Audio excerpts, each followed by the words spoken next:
What if the Celtics aren't just planning for depth but preparing for shockwaves? As the confetti settles and the champagne dries up from another deep playoff run, Boston faces a far more unnerving reality. Change is coming, the kind of change that doesn't whisper, it roars. And it might start with the seemingly harmless picks at the back of the NBA draft, 28 and 32. But don't be fooled, these picks aren't just fillers. They could be the first dominoes in a seismic offseason. Everyone expects the Celtics to either run it back or swing big via trade. But what if Brad Stevens, the architect of Boston's most complete roster since the 2008 title team, already has something more surgical in mind, something smarter, scarier? He's not just a shooter, he's a sniper. A 43.5% career shooter from deep with a lightning-fast release that mirrors vintage Ray Allen. Bria's offensive potential screams Hauser to .0, but maybe more dangerous. The whispers inside team facilities. If Boston can't afford to keep Hauser, Bria's the plug-and-play answer, more athletic, younger,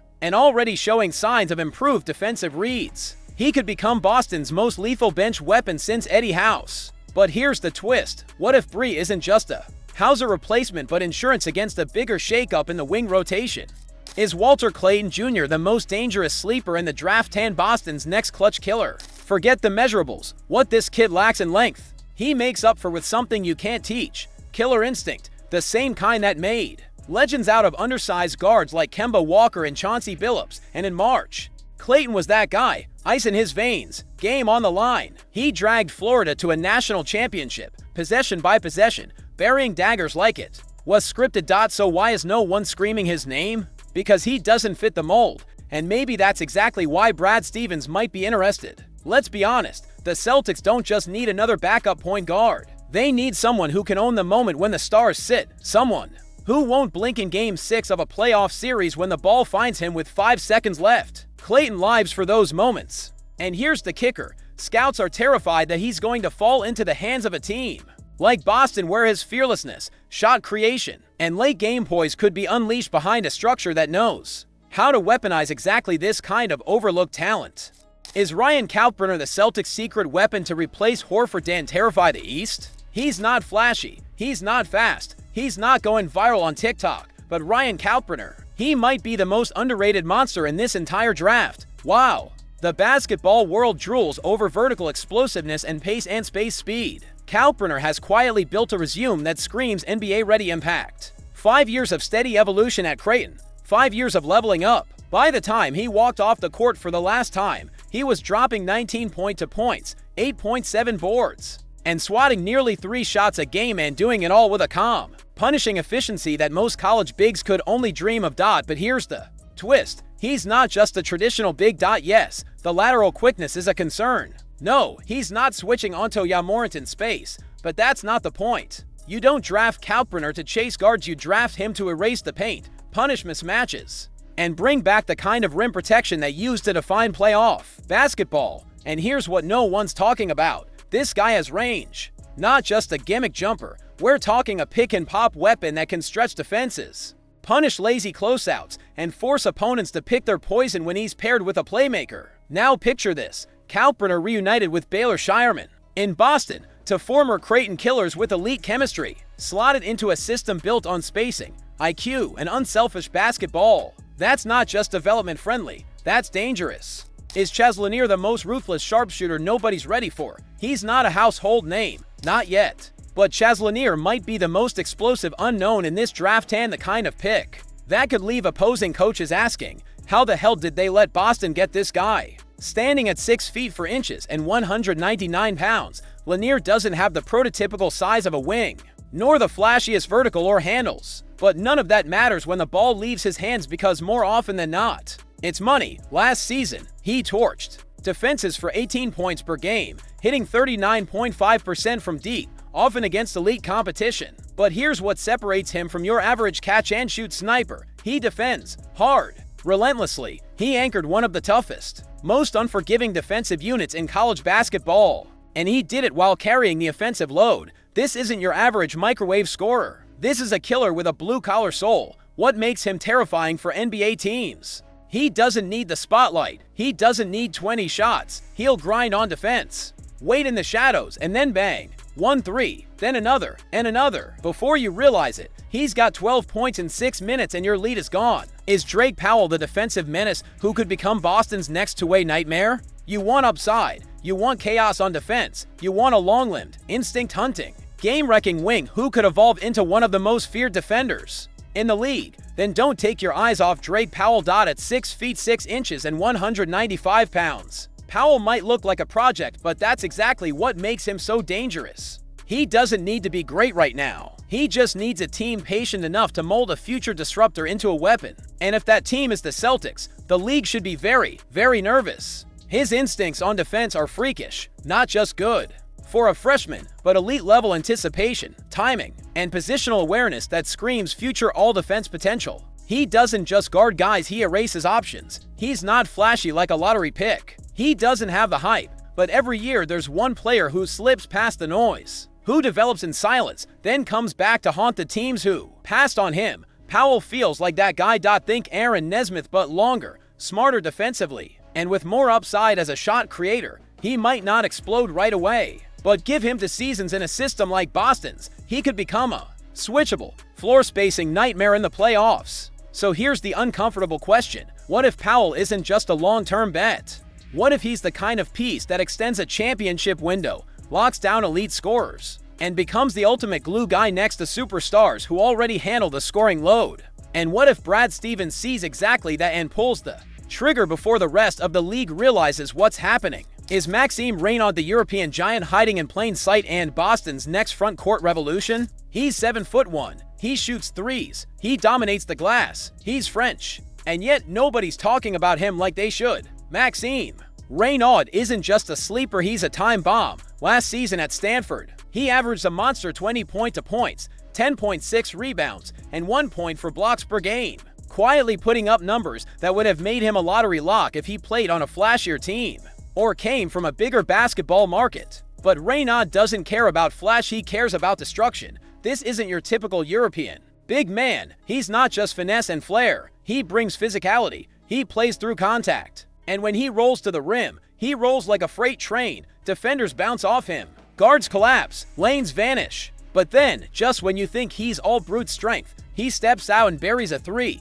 Effortlessly, a 7-footer with real perimeter touch. That's rare. A 7-footer who can also anchor a pick and roll and rebound like a man possessed. That's terrifying. And here's what makes him a nightmare for the rest of the NBA. He's not done growing. Reynaud isn't just NBA ready, he's NBA evolving. His combination of mobility, offensive polish, and basketball IQ is the kind of toolkit that front offices drool over, but few have the guts to bet on before it's too late. Boston, they shouldn't hesitate. Porzingis is elite when healthy, but fragile. Horford is nearing the end, and the Celtics championship core isn't getting younger. Reynaud gives them a high floor, high-ceiling front court weapon who can fit now and explode later. Is Will Riley the next silent superstar and Boston's shot at repeating the Tatum blueprint? He's 19, just 19. And yet, there's something in Will Riley's game that feels familiar, something eerily reminiscent of another teenage prospect Boston took a chance on back in 2017. You remember him. His name was Jayson Tatum.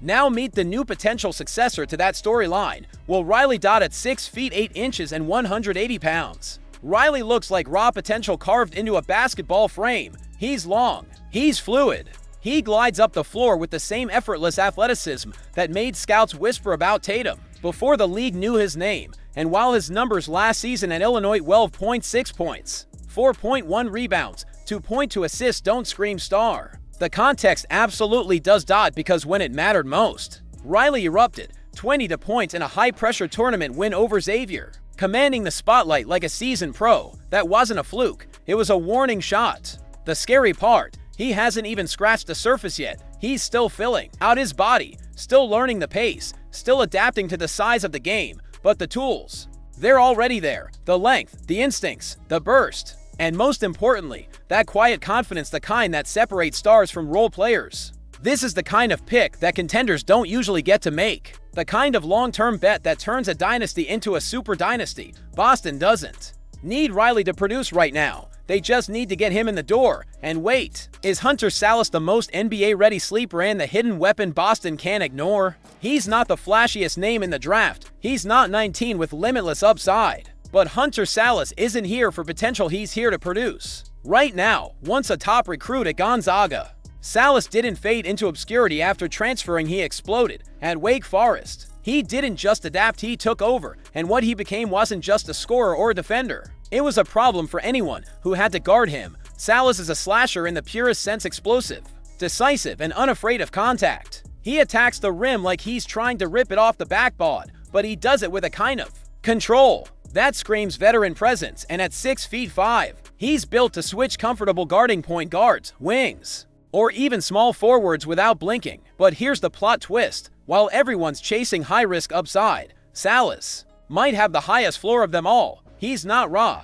He's not a project. He's polished, experienced, and knows exactly what his role is and how to thrive in it. On a team like Boston, where egos and experimentation won't be tolerated in big playoff moments, that matters. And if you think upside doesn't apply, here, think again. Sallis is just now unlocking the offensive tools that scouts once projected back in his high school days. The burst is real, the handle is cleaner, the jumper improving, and in the right system, with real development structure. Behind him is Ben Suraf, the Euro lefty magician who could unlock a whole new Celtics offense. He's 6'6". He's a lefty, he's unpredictable, and when he has the ball in his hands, chaos follows, the kind that breaks defenses and leaves defenders spinning in circles. Ben Suraf isn't your typical Euro prospect. He's not robotic. He's not system bound. He's a freelancer of destruction, a 6'6" point guard with flash, feel, and the kind of improvisational flair that makes highlight reels explode and coaches lean in. Picture this, a taller, smoother Beno Udrih with a street ball soul. He sees passing lanes before they exist. He'll lull defenders to sleep, then slice through a defense with a no-look dart or a looping floater. The man plays with pizzazz, and Boston might be the perfect playground. Suraf's playstyle is made for the modern NBA. Pace, spacing, read and react. Surrounded by the Celtics' arsenal of elite shooters and cutters, he could amplify everything. He wouldn't just survive in this system, he'd stir it. And here's where it gets scary. His arrival wouldn't replace anyone. It would liberate them. Imagine Peyton Pritchard off the ball, freed to snipe from deep without having to initiate. Picture Tatum or Brown getting the ball on time, in rhythm, in motion. Now imagine Boston running with speed and freedom while Suraf orchestrates the chaos. Most teams are hunting traditional floor generals or raw athletes. But Suraf, he's a chess player in a league full of checkers. He keeps defenders guessing. He manipulates tempo, and when the lights come on, he doesn't tighten up, he gets creative. Is Danny Wolf the most mysterious genius in the draft? 10 Boston's ultimate high-risk, high-reward bet. What if the most mind-bending talent in this draft isn't a freak athlete or a lights-out shooter, but a 6'10" basketball savant hiding in plain sight? Danny Wolf doesn't fit the mold, and that's exactly why he could break the league. Out of Michigan, Wolf brings a bizarre, beautiful blend of skill, IQ, and unpredictability that you just don't see in big men anymore. One moment, he's throwing no-look dimes like Boris Diaw in his prime. The next, he's curling into a pick-and-pop three like Kelly Olynyk with rhythm and touch. But he's not just a hybrid of past role players, he might be something more. There's a version of Wolf that becomes a Franz Wagner-type revelation, a do-it-all forward who plays winning basketball, connects every lineup, and forces coaches to build around his vision of the game. He sees passing angles to steps ahead. He manipulates space with craft, not speed. He's a connector, the rare big who makes everyone around him smarter. But here's the twist. He's also a complete enigma. Some teams look at him and see brilliance. Others, a project with no true position. That's the gamble. He could just as easily struggle to stick as he could redefine what a modern front court weapon looks like. And that's where Boston comes in. The Celtics don't need a sure thing right now, they need a swing. A calculated risk that, if it hits, could extend their dynasty with a unicorn skill set no other contender has. Wolf could run second unit offense. He could stretch the floor. He could turn dead possessions into art. He's the kind of player Brad Stevens dares to take. Misunderstood, underappreciated, and packed with unrealized chaos.